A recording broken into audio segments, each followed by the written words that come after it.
दोन रेल्वे गाड्या अनुक्रमे 300 मीटर व 550 मीटर लांबीच्या असून वेग अनुक्रमे 54 किलोमीटर पर आवर व 36 किलोमीटर पर आवर आहे। जर त्या गाड्या एकाच दिशेने जात असतील तर पहिली आगगाडी दुसरीला किती वेळात ओलांडेल।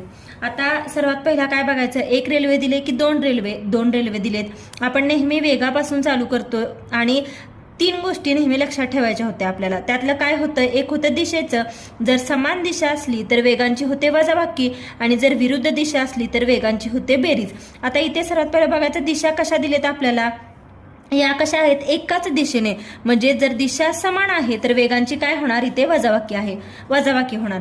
आता आपण समजण्यासाठी हे पहिलं उदाहरण असं घेतोय म्हणून एक मांडणी करून घेऊयात। समजा 2 आगगाड्या आहेत, समजा ही आहे पहिली, हिची लांबी आहे 300 मीटर आणि ही आहे दुसरी, हिची आहे 550 मीटर आणि त्यांचा